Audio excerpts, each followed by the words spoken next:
Tear તૂટે આવી સ્થિતિ રાજ્યના ખેડૂતોની અત્યારે છે। જ્યારે બાળકનો જન્મ થાય ત્યારે એની માવજત બાળક માટે જેટલી જરૂરી હોય એટલું જ ખેડૂતને પાકના પોષણ માટે જરૂરી ખાતર છે। શિયાળુ પાકનો સમય છે, ઘઉં, ચણા, જીરુંનું વાવેતર થઈ ચૂક્યું છે, પણ ખાતર માટે ખેડૂતોની લાઈન લાગી રહી છે। કલાકો સુધી લાઈનમાં ઉભા રહેવાનું, લાઈનમાં ઉભા રહ્યા પછી પણ ખાતર મળે કે ના મળે એ સૌથી મોટો પ્રશ્ન છે। આવી સ્થિતિમાં પાકની કાળજી ન લેવાય તો શું નુકસાન થશે એ માત્ર ખેડૂત જ અનુભવી શકે। ઉત્તર ગુજરાતમાં અરવલ્લી, સાબરકાંઠા, પાટણ અને બનાસકાંઠામાં ડીએપી અને યુરિયા ખાતરની અછતના કારણે ખેડૂતોની અત્યારે તો ધીરજ ખૂટી રહી છે। ઘણી જગ્યાએ તો એવી સ્થિતિ છે કે 5 થેલીની જરૂરિયાત સામે ખેડૂતને મળે છે માત્ર 1 થેલી। જ્યારે મુદ્દો એ છે કે દર વર્ષે ખાતરની અછત ઊભી થવા પાછળનું એ આખરે કારણ છે શું અને ખાતરની સમસ્યાનો કાયમી ઉકેલ છે કે કેમ, કેટલાક સવાલો એ ગુજરાતના ખેડૂતોના અહીંયા આપણે મહામંથનમાં પૂછીશું।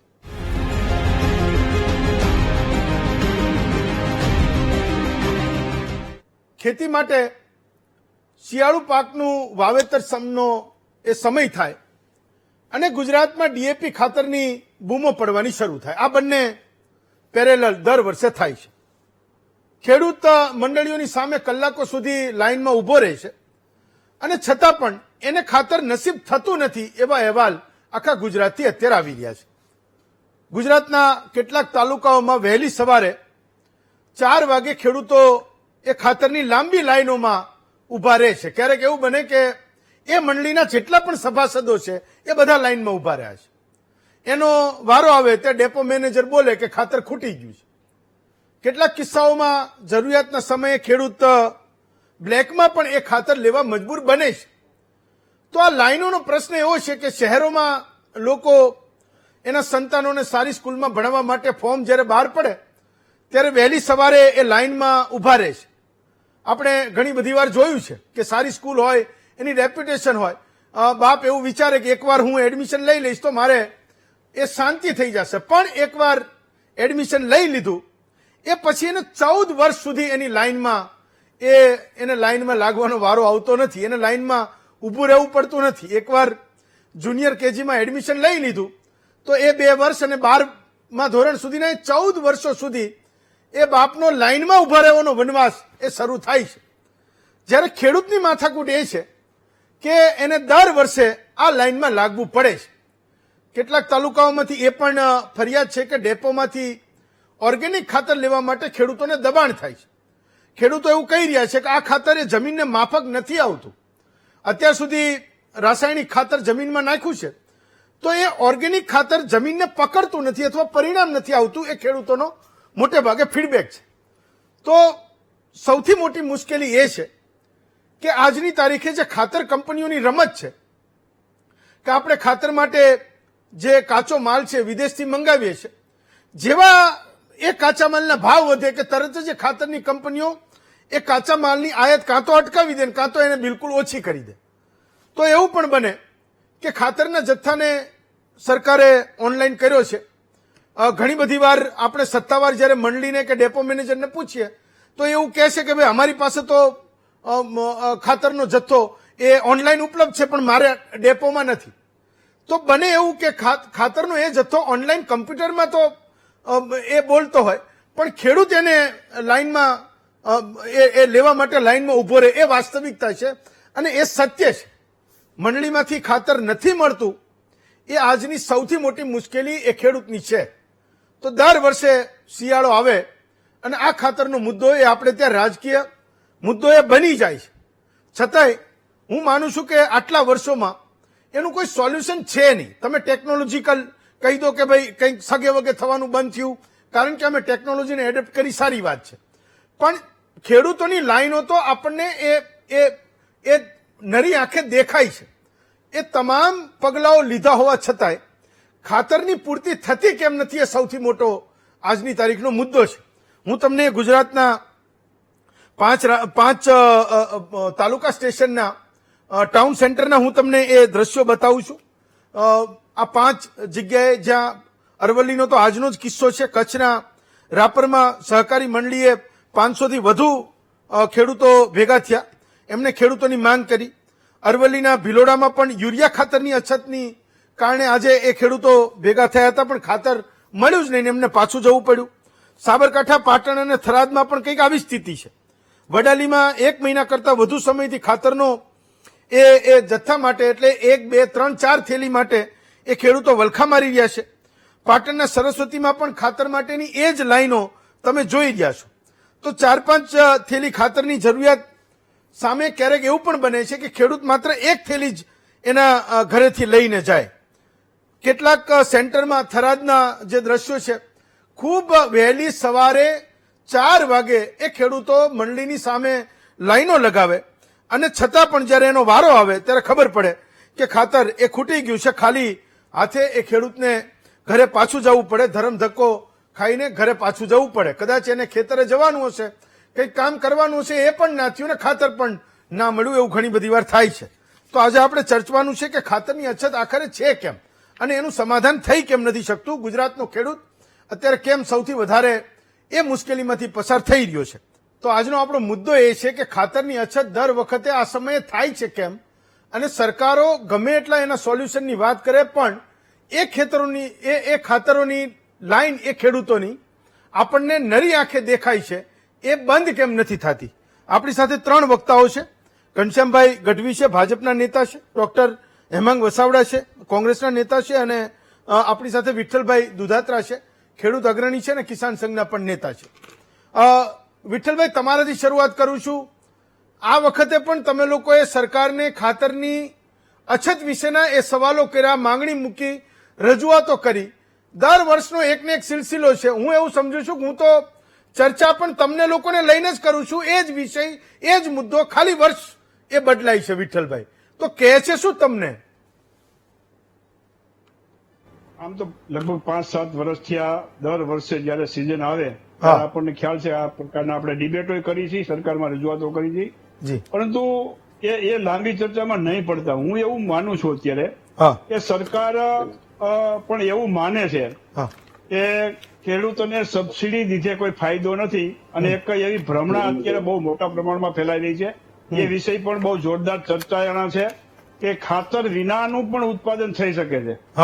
એટલે આ બહુ મોટી ભ્રમણાઓ છે, અને એ કોઈ નિષ્ણાંતો દ્વારા નહીં, કોઈ ખેતીવાડી અધિકારીઓ દ્વારા નહીં, કોઈ વૈજ્ઞાનિકો દ્વારા નહીં, પણ રાજનેતાઓ દ્વારા આવી એક પ્રચાર ને પ્રસારનું કાર્ય થઈ રહ્યું છે કે ખાતર વિનાની ખેતી કરો, પ્રાકૃતિક ખેતી કરો, ગૌમૂત્ર અને છાણ દ્વારા ખેતી કરો અને મબલક ઉત્પાદન લ્યો. પણ ખેડૂતો મોટા પ્રમાણમાં એમાં પાછા પડ્યા છે અને સરકાર સબસિડીથી બચવા માંગે છે કે કેમ એ ખબર નથી પડતી. પરંતુ નેનો યુરિયા કે નેનો ડીએપી ને નામે પણ ખૂબ મોટા પ્રમાણમાં આ ભ્રમણાઓ પણ હાલી અને ખૂબ પડે તો નુકસાન પણ ગયા. અને એક અત્યારે જ જે એક સિસ્ટમ બદલાણી એ હું તમને વાત કરું છું કે લગભગ 7, 8, 10 વર્ષ કે 12, 15 વર્ષ પહેલા એક એવી સિસ્ટમ હતી કે કંપની ખેડૂતના મંડળીઓના ગોડાઉનની અંદર સ્ટોક કરતી. કોઈ પણ મંડળીએ એની ભાઈ ગોડાઉન હોય પણ 1 પૈસો ભેળા વિનાની કંપની એમાંથી સ્ટોક કરે. જયારે વેચાણ કરવું હોય ત્યારે કંપનીની અંદર પૈસા ભરે અને એમાંથી વેચાણ કરતી. આ એક સિસ્ટમ હતી. ઓફ સિઝનની અંદર પણ ખાતરોનું ભરપૂર પ્રમાણમાં ગામડાઓમાં સ્ટોક રહેતો. અને હવે મંડળીએ જયારે ખાતર જરૂર હોય ત્યારે ડિમાન્ડ મૂકે અત્યારે 15 દિવસે 20 દિવસે આવે ન આવે, અને જયારે આવે ત્યારે કાં તો મોડું થઈ ગયું હોય છે, કાં તો ખાતર વિનાની ખેડૂતોએ વાવેતર કરી દીધું હોય છે, અને એના મોટા પ્રમાણમાં આ ખેડૂતોને નુકસાન થઈ રહ્યું છે.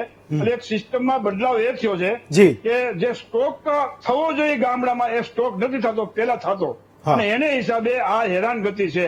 અને સરકાર દ્વારા રાસાયણિક ખાતરોમાં કેમ કાપ મૂકવો, કેમ બચત કરવી અથવા તો કેમ ન નાખવું અને પ્રાકૃતિક ખેતી તરફ ખેડૂતને વાળવા, અને એમાં પ્રાકૃતિક ખેતીની અંદર એ તમને સ્પષ્ટતા કરી દઉં, હજી એવી કોઈ સિદ્ધાંત પ્રસ્થાપિત નથી થયા કે આ જ પ્રકારની ખેતી કરવાથી ખેડૂતોને ફાયદો થાય અથવા તો રાસાયણિક ખાતરથી બચી શકાય. એવા અનેક ખેડૂતો પ્રયોગો કર્યા છે પણ ફરી વખત રાસાયણિક ખેતી તરફ ગયા છે. તો આમાં સરકાર દ્વારા જે એક દિશા વિહીન પદ્ધતિ ખેડૂત ઉપર ઠોકવામાં આવી છે એને હિસાબે ખેડૂતો હેરાન થઈ રહ્યા છે, અને મોટા પ્રમાણની અંદર ઉત્પાદનની અંદર પણ ખેડૂતો માર કરી આવી. ડોક્ટર વસાવડા, તો વિઠ્ઠલભાઈ કહી રહ્યા છે કે નેતાઓ કંઈક માનવાનું શરૂ કરી રહ્યા છે કે ખેતી તો આમ જ થવી જોઈએ, મારો સવાલ એ છે કે દર વર્ષનો આ પ્રશ્ન છે, દર વર્ષે એ રાજકીય મુદ્દો બને છે. એક વિપક્ષ તરીકે તમે એના સમાધાન સુધી પણ એ સરકારને લાવી નથી શક્યા. રાધર એ ખેડૂતોનો પોતાનો ડિસ્ટ્રેસ એ દર વર્ષે ચાલતો રહે છે. માનો કે તમે હજુ પણ એ ખેડૂતોની તરફેણમાં બોલશો, ખેડૂતો પોતે સરકારની સામે બોલશે, ખેડૂતો પોતે એ મંડળીઓની સામે મોરચો માંડશે, લાઈનો લગાવશે, પણ એનું કોઈ સમાધાન આપણે નથી કરી શકતા. રાધર એ કડીમાં હું પણ પોતે છું કે હું પણ દર વખતે એ ચર્ચાઓ લઈને કરું છું, પણ કોઈ લોજિકલ એન્ડ એનો કોઈ છે નહીં. દર વર્ષે ઓક્ટોબર, નવેમ્બર, ડિસેમ્બર આવે અને એ 2 મહિના દરમિયાન ખેડૂતો જબરજસ્ત લાઈનમાં લાગે છે. હજુ આવતા વર્ષે નહીં લાગે એ પણ કોઈ કહી નહીં શકે. ડોક્ટર વસાવડા,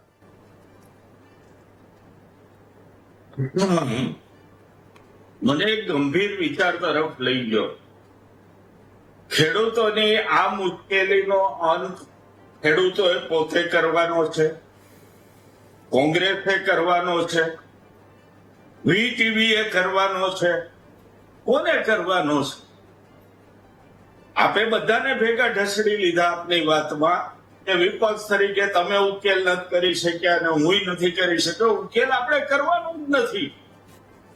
ઉકેલ સરકારે કરવાનો છે. એની હસ્તગત રહેલી, અમિત શાહના હસ્તગત રહેલી સહકાર ખાતાનો ઉકેલ કરવાનો છે. મને જરાય અચકાટ નહીં થાય કે ખેતીવાડીમાં કામ કરતા અને ફિલ્ડમાં કામ કરતા અધિકારીઓ સરેઆમ નિષ્ફળ ગયા છે. તમારી પાસે આંકડા છે, ક્યાં કેટલી જમીન છે, તમારી પાસે ગયા વર્ષના આંકડા છે કે કઈ મંડળીમાં કેટલું ખાતર ઉપડ્યું, તો તમે એનું પૂર્વ આયોજન કેમ નથી કરતા? એ બહુ મોટો સવાલ છે. ભાઈ વિઠ્ઠલભાઈએ બહુ સરસ વાત કરી. આ જે નવું આખું જે વેવ ઉભું થયું છે ને, એ જમણી બાજુથી ઉભું થયું છે. જમણી બાજુ રાઈટ વિંગ. રાઈટ વિંગ એટલે કયો પક્ષ એ પ્રજા જાણે છે, છતાં હું નામ દઈ દઉં કે ભારતીય જનતા પક્ષ અને એના બગલ બચ્ચા એ સોશિયલ મીડિયા યુનિવર્સિટી કે જેને કોઈ વૈજ્ઞાનિક સપોર્ટ નથી, એ આ બધા જાત જાતના મારા ચલાવે છે. હું પ્રાકૃતિક ખેતીનો વિરોધી નથી, પણ એ વૈજ્ઞાનિક રીતે એની અમલવારી થાય, ખેડૂતને જ્ઞાન આપવામાં આવે, આ બધું કરવાને બદલે સોશિયલ મીડિયામાં અને ઓર્ગેનિક ચલાવે અને એ બને ખાતરો ન પહોંચે, ડુપ્લિકેટ ખાતર પહોંચે, પેસ્ટિસાઇડ પહોંચે, જે જંતુનાશક દવાઓ છે ડુપ્લિકેટ પહોંચે છે. આ બધી આખી જે પ્રક્રિયા છે એને માટે ચોક્કસપણે સરકારને જવાબદાર ગણવી પડે. મને, તમને કે ખેડૂતને નહીં. અમિત શાહ હસ્તક આ ખાતું છે એટલે અમિતભાઈને જ જવાબદાર ગણવા પડે. અને આ આયોજનની સરિયામ નિષ્ફળતા અને ખેડૂતની જે હેરાનગતિ છે એ માત્ર ભારતીય જનતા પાર્ટીની સરકારથી છે. આપ ડિબેટ કરો છો, અમે વિરોધ કરીએ છીએ, નિર્ણય કોણે કરવાનો છે? મારે તમારે? એમણે કરવાનો છે જે નથી કરતા, એટલે આ તકલીફ છે. ઘનશ્યામભાઈ, સૌથી મોટો મુદ્દો એ છે કે આજે તમે એવું કહો છો કે તમે ખેડૂતને આટલી સબસિડી વાળું ખાતર આપો છો. વાત સાચી છે, એ ખેડૂત માનતો હશે, પણ તમે આપો તો ખરા.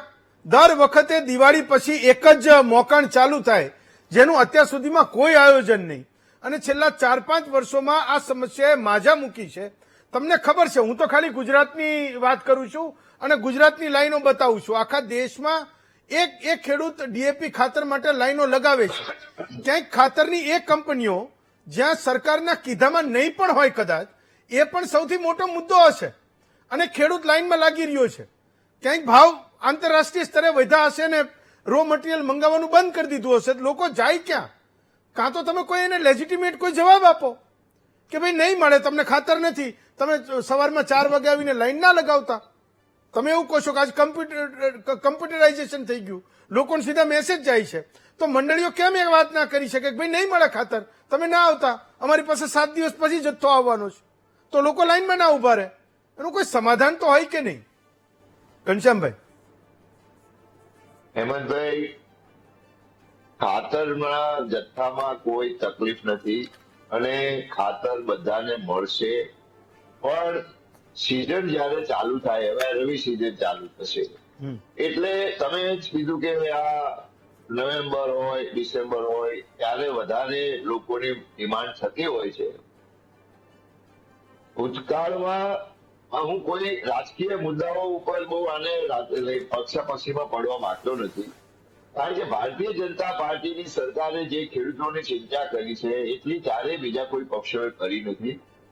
ખાતરનો જથ્થો પૂરતો છે, બધાને મળશે, પણ એક સાથે સિઝન ચાલુ થાય એટલે પેલો ડિમાન્ડ અને સપ્લાયનો જે નિયમ લાગુ પડે ત્યાંથી ક્યાંક નાની મોટી તકલીફ હશે. કોઈ મંડળી એ નહીં સ્ટોર કરી શકતી હોય, કોઈ મંડળીમાં વિતરણની તકલીફ હશે, અમુક જિલ્લાઓમાં દાખલા તરીકે તમે અરવલ્લીને એમાં વાત કરી, એ વિસ્તારોની ખેતી એવા પ્રકારની હોય છે કે અત્યારે એક સાથે લોકો ખેતી કરે એટલે એની આવક માંગ વધે, એટલે અમુક જિલ્લાઓમાં ડેફિનેટલી લોકોને અધીરાઈ આવે, એ લાઈનોમાં ઉભા રહે, જલ્દી એમ કે ખાતર મળી જાય, નહીં મળશે.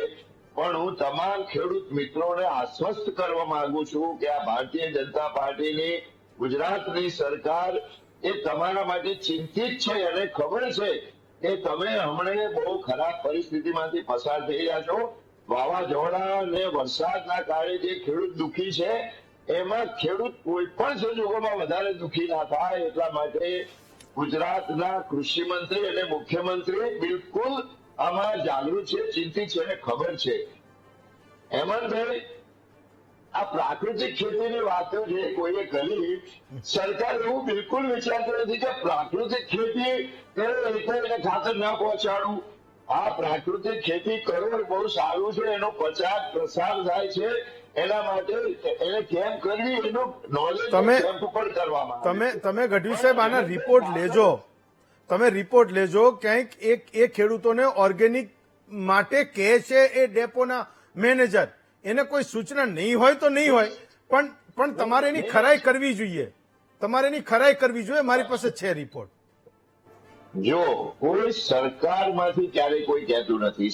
જો મંડળી હોય એ મંડળી સહકારી મંડળીઓ હોય છે અને મંડળીઓ કોઈને, હું પોતે મારી મંડળીનો ચેરમેન છું હવે ભાઈ 20 વર્ષથી, મને કોઈ કહેવા નથી આવ્યું કે તમે ભાઈ આ પ્રાકૃતિક ખેતી કરો અને તમે ખાતર ઓછું લો, ઓછું વાપરો, એવું ક્યારેય કોઈએ નથી કીધું. પ્રાકૃતિક ખેતી કરવી જોઈએ, એ જરૂરી છે. ખાતર ઓછા વાપરો તો પણ વધારે સારું છે, પણ ખાતર એ બહાને કોઈને ઓછું આપવાનું કે એનું પ્રોડક્શન ઓછું કરવું એવું બિલકુલ નથી. અને આ સરકાર બધાને ખાતર આપશે, પણ ડોક્ટર વસાવા સાહેબ ડોક્ટર છે, તમને ખબર છે કે અમુક સિઝન આવે ત્યારે બીમારીઓ વધી જાય, દવાખાનામાં આપણે નહીં, એ મુદ્દો નથી આમાં એ મુદ્દો નથી, આમાં એ મુદ્દો નથી, આમાં નથી. માનો હું વિઠ્ઠલભાઈને પૂછું, આનો સવાલનો જવાબ પૂછું. વિઠ્ઠલભાઈ, તો ગઢવી સાહેબ એવું કહે છે કે તમારે નવેમ્બરમાં રવિ વાવવાનું થાય એટલે બધા લોકો એક સાથે દોડે છે. શું જુલાઈ ઓગસ્ટમાં મારે જોઈતું હોય તો ડીએપી ની 4 થેલી મારે જોઈતી હોય તો જુલાઈ ઓગસ્ટમાં મળે કે ના મળે? હેમંતભાઈ, મેં મારું પેલા જ મેં કીધું કે પેલા લગભગ 10-12 વર્ષ કે બહુ મને એકદમ યાદ નથી, અને જે ભાઈ આપણે ભાજપના પ્રવક્તાને પણ પૂછો તમે, પેલા કંપની સ્ટોક મંડળીના ગોડાઉનમાં કરતી, મંડળીની સિઝનની પૂરી જરૂરિયાતનો સ્ટોક મંડળીના ગોડાઉનમાં કરતી, 1 પણ રૂપિયાનો ચાર્જ લેતી નહીં મંડળી, કંપની મફતમાં જ મંડળીના ગોડાઉનમાં નાખતી. અત્યારે એક ગાડીની કિંમત 6 થી 7 લાખ રૂપિયા છે. મંડળી એક જ ગાડી ખાતર લઈ શકે એવી સ્થિતિ છે, ત્યારે એની સિઝનની જરૂરિયાત 6 થી 7 કે 8 કે 10 ગાડીઓ હોય છે. ત્યારે આટલી બધી ગાડીના રોકાણ પણ મંડળી કરી ન શકે. અને એ સમયમાં પેલા તમે પૂછો, મંડળીઓના પ્રમુખોને પૂછો, પેલા ભાઈ કંપનીઓ તમારા ગોડાઉનમાં ખાતર વગર પૈસે સ્ટોક કરતી કે નહીં, તો એ સ્ટોક કરે ને તો એક પણ થેલીની ક્યારે પણ ગઢવી સાહેબ, હું તમને ગેરંટી આપું છું. એક મિનિટ ગઢવી સાહેબ, તો તમે તો મંડળીના ચેરમેન છો.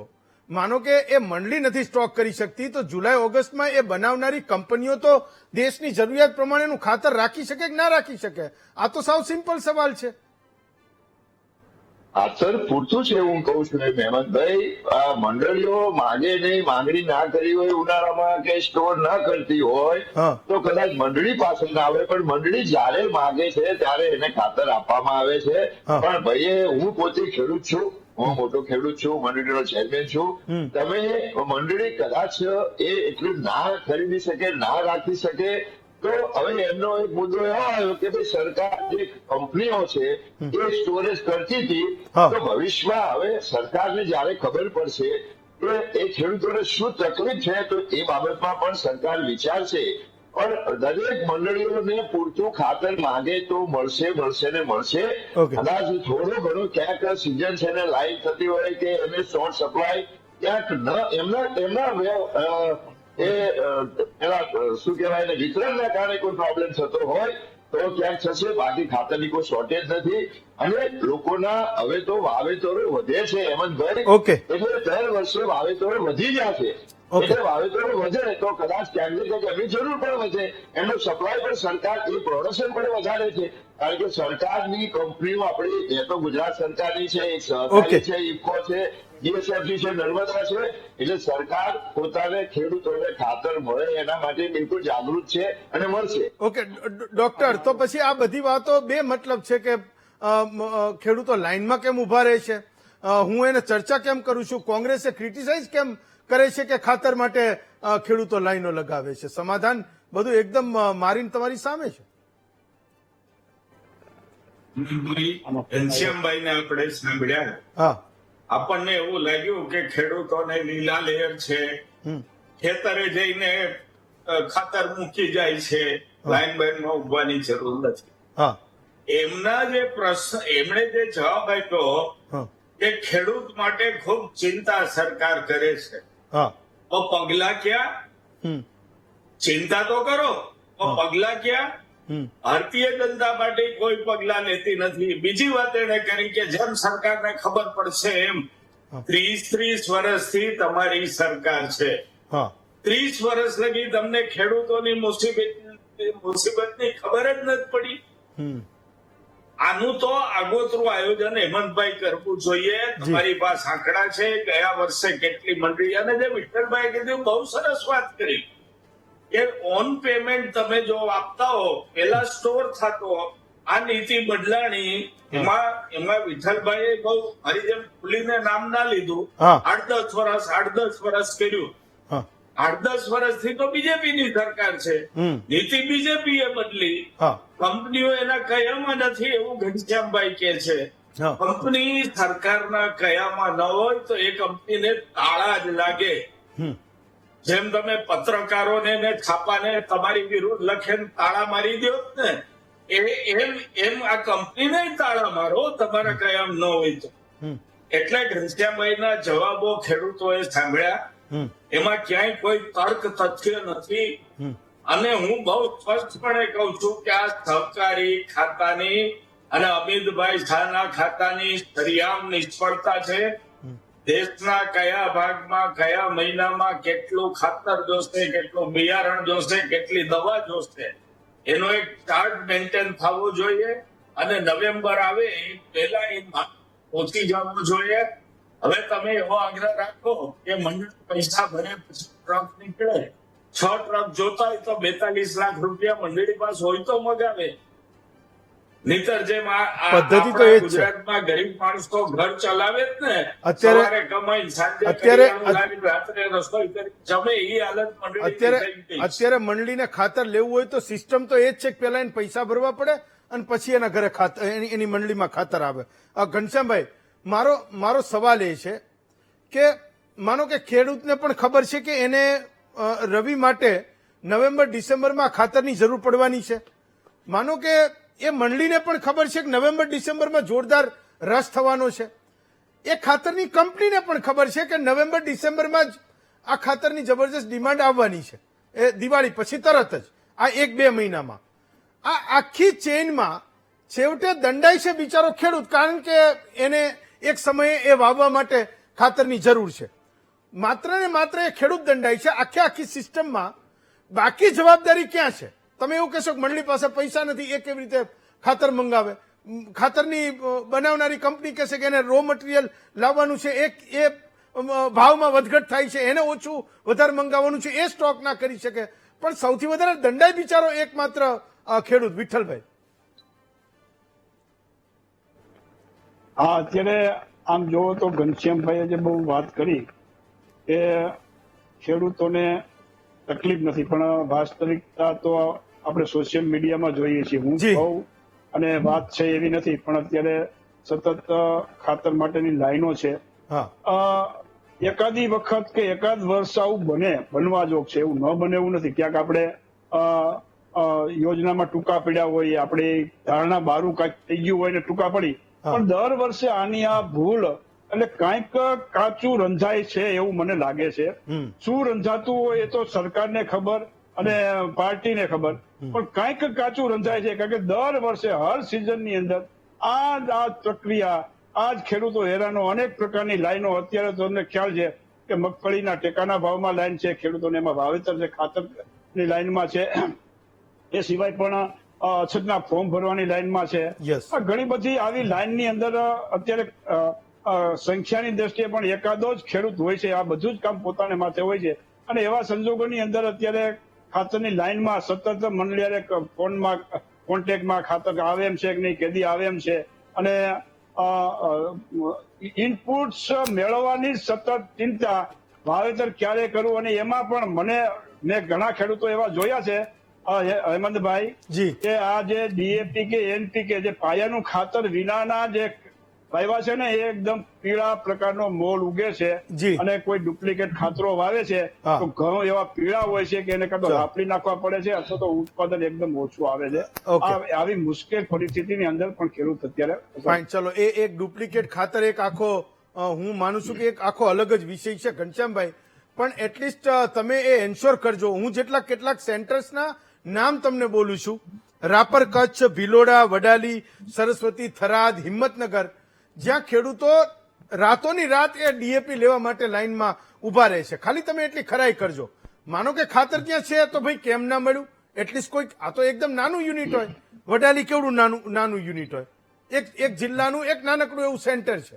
ભાઈ એના સભાસદો કેટલા એ ખબર પડી જાય તો કેમ વડાલીમાં ખાતર માટે ખેડૂતોને લાઈનમાં ઉભું રહેવું પડ્યું? તમે કહો છો ખાતર છે તો એની પણ એ તપાસ થવી જોઈએ. ફાઇનલ કમેન્ટ ઘનશ્યામભાઈ. જો હેમંતભાઈ, ફરીથી કહું છું, કોઈ પણ ખેડૂતને ક્યાંય તકલીફ હશે તો એ જોઈને એની નિવારવામાં આવશે. સરકાર ખેડૂતને પડકાર છે, સરકારની લાગણી છે. સરકાર ખેડૂત ઉપર કોઈ ઉપકાર પણ નથી કરતું કે સરકાર એની ઉપર ઉપકાર કરતી હોય, પણ સરકાર એની ફરજ સમજે છે કે રાષ્ટ્રનો ખેડૂત આ રાષ્ટ્રના નિર્માણમાં છે, આ દેશને અનાજ પૂરું પાડે છે. અને વસાવા સાહેબ, આ દેશમાં પહેલી વખત આદરણીય મોદી સાહેબ આવ્યા પછી સહકારી ખાતું કેન્દ્ર સરકારમાં બનાવ્યું. આ દેશના અને ખેડૂતોના સહકારી ક્ષેત્રના હિત માટે બનાવ્યું છે. અને ભૂતકાળમાં નરસિંહ સરકાર વચ્ચે તમને ખબર છે કે યુરિયા ખાતરના કૌભાંડ થયેલા. આ સરકાર એ કોઈ કૌભાંડો નથી કરતી, ખેડૂતોને માટે સતત ચિંતા કરે છે. ક્યાંય નાની મોટી તકલીફ હશે તો હું ખેડૂત આગેવાનોને, મારી સાથે આમાં જોડાયેલા ખેડૂત આગેવાનને, અને હું આ વીજ ટીવીના માધ્યમથી વાત કરું છું કે સરકાર બિલકુલ ખેડૂતોની જ્યાં પણ તકલીફ હશે એ તકલીફ નિવારવાના પૂરેપૂરા પ્રયત્નો થશે. હું એમ નથી કહેતો કે ક્યાંય કદાચ કોઈ તકલીફ નથી, બધું જ સારું છે 100%, એવું નથી કહેતો. કોઈ વિતરણની ખામી હોય કે બીજી ખામી હોય, કઈ મંડળીની આર્થિક તકલીફના કારણે ન લઈ શકતી હોય, એ તમામ વસ્તુ સરકારના ધ્યાનમાં જેમ આવે. આ વસાવા સાહેબ કહે છે પણ એ તો સ્ટોરેજ કંપનીઓ કરતી હતી, એ સ્ટોરેજ કંપની કદાચ ક્યાંક પૈસા ના એને મળ્યા હોય, ન કરી હોય તો જુદી વાત છે.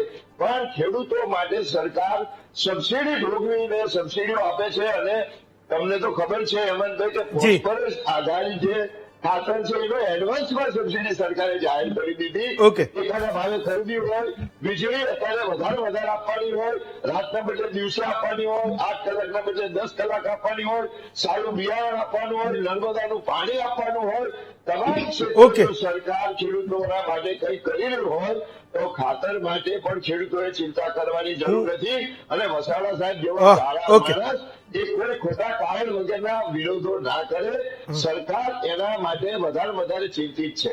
ચાલો, હું એવું માનું છું કે ડોક્ટર વસાવડા અને ગઢવી સાહેબ અને વિઠ્ઠલ કાકા, આપણે અત્યારના સંજોગોમાં ખેડૂતને કોઈ શુભકામના આપવી હોય તો એ આપવી જોઈએ કે તમે તમારો લાઈનમાં લાગવાનો એ વારો ન આવે. ઓકે, 3-4 કિસ્સામાં તો વિઠ્ઠલભાઈએ પણ વાત કરી, પણ હું એવું અંગતપણે માનું છું કે અત્યારની શુભકામના એ છે કે એને લાઈનમાં ઉભા રહેવાનો વારો ન આવે. કેટલાક ગંભીર મુદ્દાઓ છે ખેડૂતોને લાઈનમાં ઉભા રહેવાના. હું એવી આશા રાખું છું ઘનશ્યામભાઈ કે પ્રશ્નો પણ તમે સરકાર સુધી પહોંચાડશો, ગુજકો માસોલને તમે કહેશો, એ વિતરણમાં રહેલા તમામ અધિકારીઓ પણ એ વાતને જાણશે કે તમારી પાસે બધું જ છે. જો કહો છો કે ડેટા છે, તમારી પાસે કમ્પ્યુટરમાં છે, તો એ માત્ર ત્યાં કેમ દેખાય છે, એ ડેપોમાં ખાતર કેમ નથી દેખાતું? ઘનશ્યામભાઈ, વસાવડા સાહેબ અને વિઠ્ઠલભાઈ, ત્રણેય વક્તાઓનો ખૂબ ખૂબ આભાર માનું છું. એક વધુ વિષય તરફ આગળ વધીશું.